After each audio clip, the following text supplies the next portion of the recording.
समझ लेता हूँ, इसलिए अपनी बात हिंदी में रखूँगा।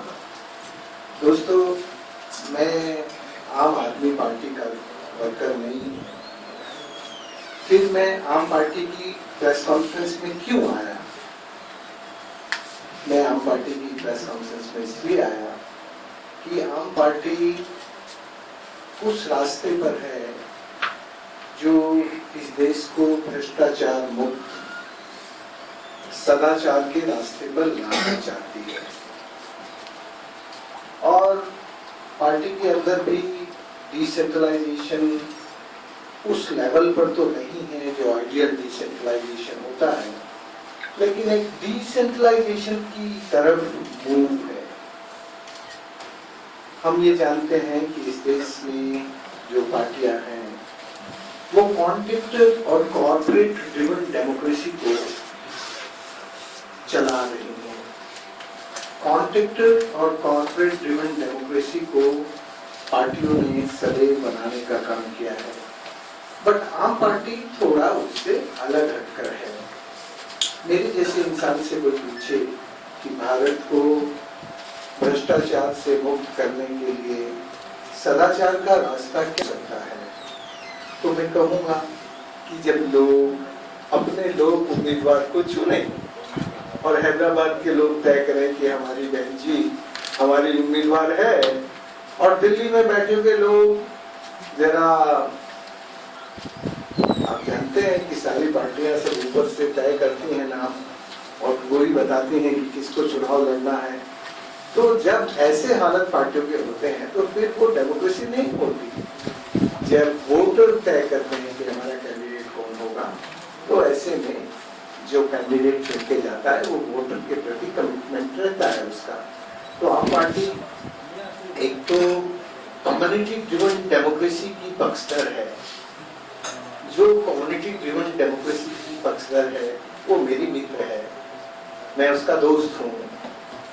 जो कॉर्पोरेट और कॉन्ट्रैक्टर ड्रिवन डेमोक्रेसी के दोस्त हैं वो मेरे दुश्मन हैं।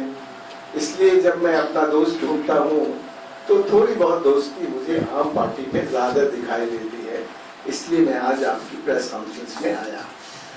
और उसका बड़ा कारण एक और है कि मैंने सारी पार्टियों के मैनिफेस्टो आफ्टर द इंडिपेंडेंस सब देखे हैं, और अभी जो इस साल के मैनिफेस्टो हैं, चाहे भाजपा का हो चाहे कांग्रेस का हो, उसमें कहीं भी एक लाइन भी आप हमारे नेचुरल रिसोर्स पर जो हमारी ओनरशिप है, हमारी कम्युनिटी की जो ओनरशिप है, और जो एक तरह से डिसेंट्रलाइज्ड मैनेजमेंट है, उसके बारे में कहीं कोई एक शब्द नहीं मिलेगा किसी मैनिफेस्टो में। सबके मैनिफेस्टो ये बताते हैं कि जहां से जो वोट मिल सकता है वो उनके मैनिफेस्टो में बोल्ड वर्ड में है। अभी गंगा भाजपा को यदि वोट दे रही है तो गंगा, भाजपा का लीडर कहता है मुझे तो गंगा ने बुलाया है। अभी उसको याद आया इसी चुनाव में कि मुझे गंगा ने बुलाया Banaras.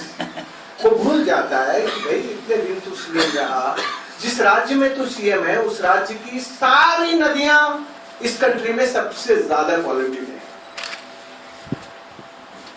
Only the state Gujarat where we have the 4 chemical zone, the highest level of the pollution in this country.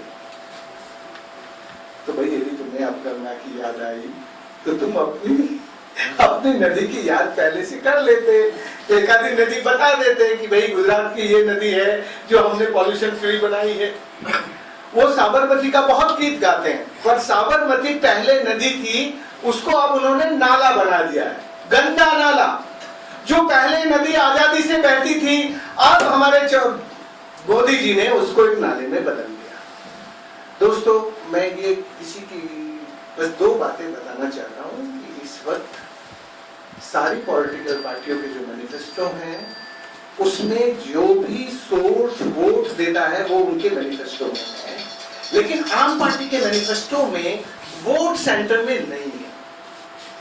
आम पार्टी के मैनिफेस्टो में आम आदमी के जो सवाल हैं, आम आदमी की जो समस्याएं हैं, आम आदमी की जिंदगी में जो क्राइसिस है, जो प्रॉब्लम है, उसके सॉल्यूशन की तरफ मूव करने वाला मैनिफेस्टो है। इसलिए मैं ये नहीं जानता कि इस देश में चुनाव जीतने के बाद आपके कैंडिडेट कितना उस मैनिफेस्टो को फॉलो करेंगे। I don't know, I can't say nothing, but मैं इतना जरूर जानता हूं कि जब कोई पार्टी अपने मैनिफेस्टो बनाती है तो उसके प्रति एक कमिटमेंट होती है। तो यदि आम पार्टी के मैनिफेस्टो में जो चीजें लिखी हैं उसकी तरफ वो पार्टी मूव करेगी आफ्टर द इलेक्शन। इसलिए भी मैं आम पार्टी की इस प्रेस कॉन्फ्रेंस में आया। दोस्तों, मैं दो घटना बता के जल्दी से खत्म करता हूँ। 2002 में नायडू नाम का एक आदमी आपका मुख्यमंत्री था। उसने मुझे बुलाया कि राजन भाई, चित्तूर डिस्ट्रिक्ट में स्वर्णमुखी नदी मर गई है, सूख गई है, तुमने यार ये अरवल्ली नदी जिंदा की है, जरा आके हमें बताओ कि हम अपनी नदी स्वर्णमुखी को कैसे जिंदा करेंगे। मैं भाई राजस्थान से काम छोड़ के 3 दिन के लिए तुम्हारे नायडू के बुलावे पर यहाँ आया, और मैंने पूरे 3 दिन में से एक दिन उसने भी मुझे पूरा तिरुपति से लेकर और नीचे तक उस नदी की दोनों तरफ फॉलो करके, और आखिर में मुझसे पूछने लगा, राजन भाई, you can guide us, what is the way we can rejuvenate this river. तो मैंने कहा कि तुम पहले अपनी पार्टी के वर्कर्स को रिजोनेट करो, तब तुम्हारी स्वर्णमुखी नदी जिंदा होगी।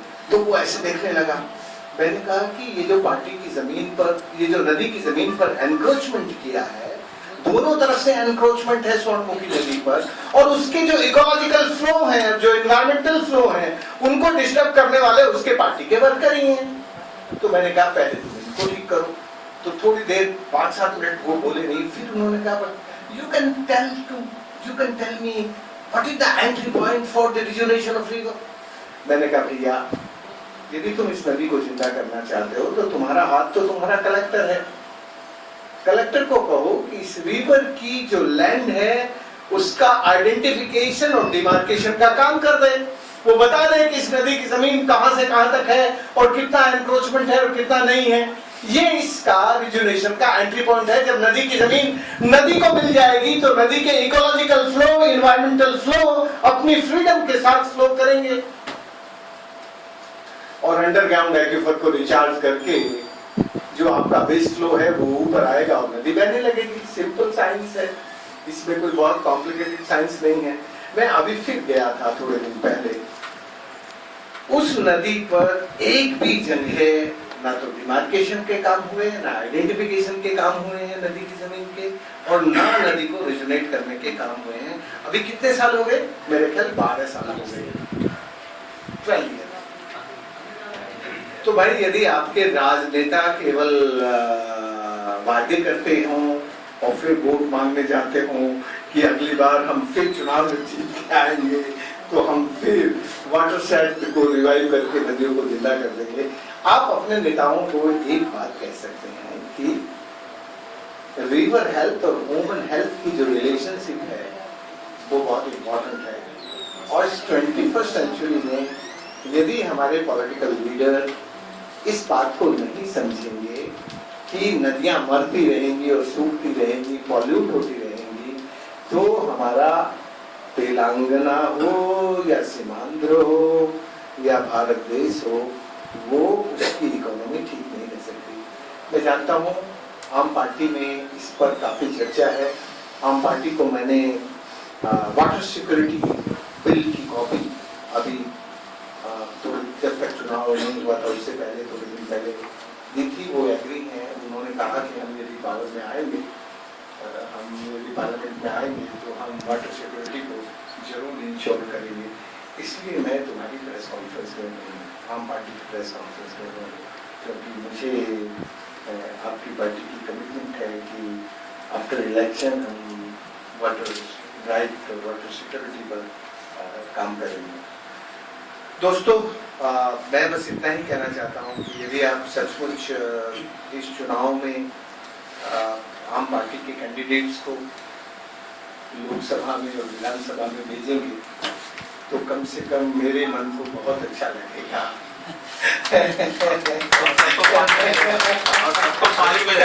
और सबको जीने के लिए पानी मिलेगा और सुख और समृद्धि का रास्ता होगा। मैं तो बस इतना ही कह सकता हूँ कि हमने 7 नदियों को रिजोनेट किया है लास्ट 30 ईयर में। More than 10,000 water harvesting structures we are created in Rajasthan.